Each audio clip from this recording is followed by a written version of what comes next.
પેલું કાળું વસ્ત્ર પહેરીને સફેદ દાણા ખાય. નામ બતાવો તો એ જલ્દી ઓળખાય.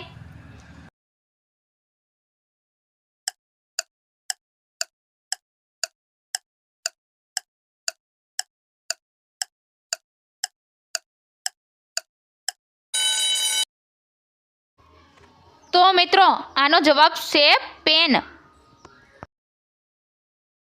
ઉખાણું બીજું. સૂરજ ઉગે ત્યારે દેખાય, સાંજ પડે એટલે તરત ગાયબ થઈ જાય. બોલો એ કોણ?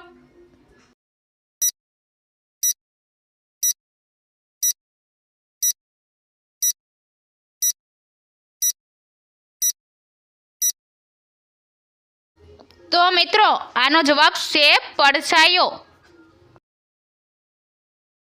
ઉખાણું ત્રીજું. નાનું હોય ત્યારે ઘરનું ધ્યાન રાખે, મોટું થાય ત્યારે રસ્તામાં દોડે. બોલો એ કોણ?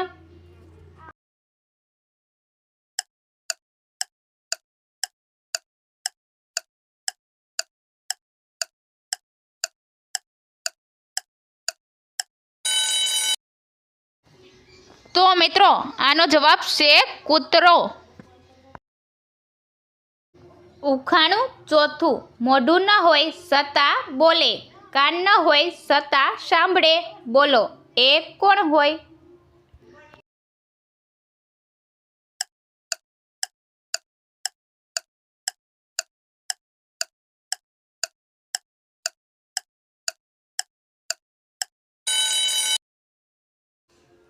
તો મિત્રો આનો જવાબ છે ફોન. ઉખાણું પાંચમું. એવી તો કઈ સિટી છે જ્યાં ગાડી બાઇક જઈ શકતી નથી?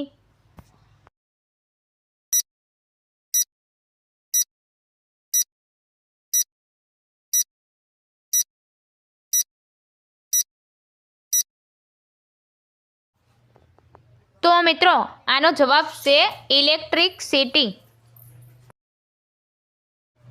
ઉખાણું છઠ્ઠું. ઘણા રંગો જમા રાખે પણ પોતે ક્યારેય રંગાતું નથી.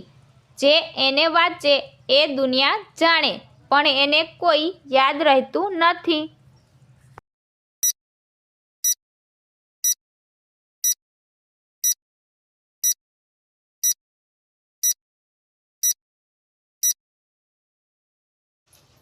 તો મિત્રો આનો જવાબ છે નકશો. ઉખાણું સાતમું. આ કદી કડવી તો કદી મધુર થાય, ડાબા જમણા શાકમાં વહાલો સમાય. બોલો એ શું?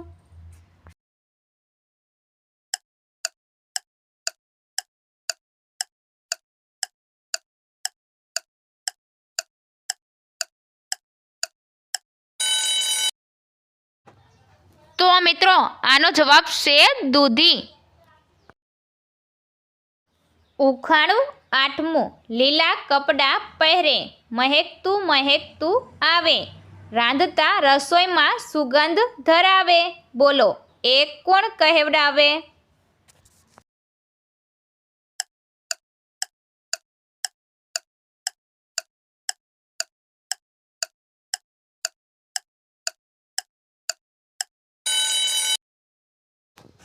તો મિત્રો આનો જવાબ છે ધાણા. ઉખાણું નવમું. સૂર્ય ઉગે ને એ ઉગે, ઘરમાં ઘૂમતું પ્રકાશ ફેલાવે. બોલો એ કોણ?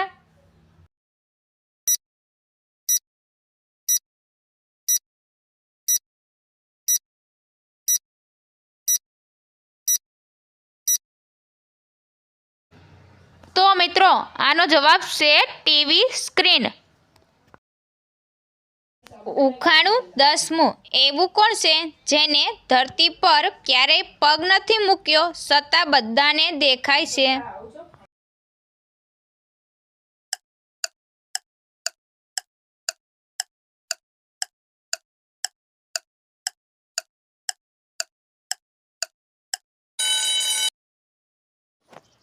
તો મિત્રો આનો જવાબ છે સૂર્ય ચંદ્ર.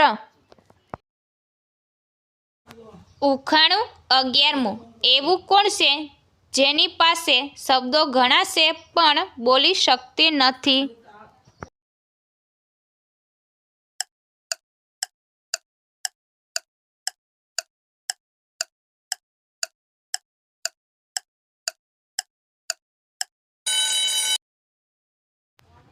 તો મિત્રો આનો જવાબ છે ચોપડી. ઉખાણું 12મું. માથું છે પણ મગજ નહીં, આંખ છે પણ જોઈ શકે નહીં, છતાં કામ કરે છે જોરદાર. તો બોલો ભાઈ, એ કોણ?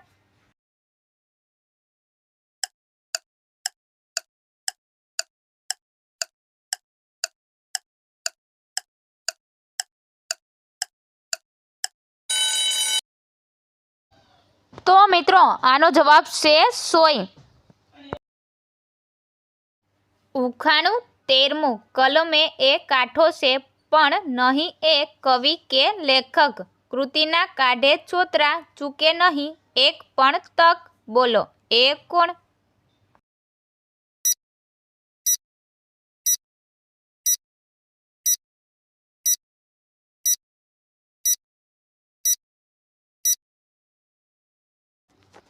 તો મિત્રો આનો જવાબ છે વિવેચક. ઉખાણું 14મું. લાલ લાલ આંખ, સફેદ સફેદ બાલ, લાંબા લાંબા કાન, શું છે એનું નામ?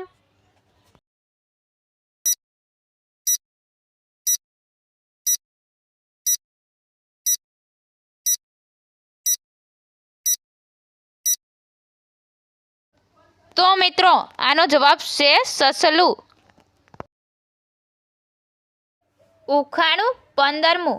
એવું તો શું છે જે એક પુરુષ તેના મા બેનને જોઈ શકે છે પણ તેની પત્નીને જોઈ શકતો નથી?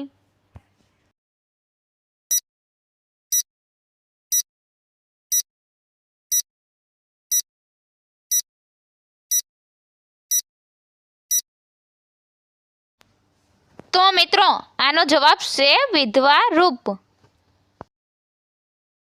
ઉખાણું 16મું. ક્યારેક ખાટી તો ક્યારેક મીઠી, મને ખાઈને લોકોના મોઢામાં જાય પાણી.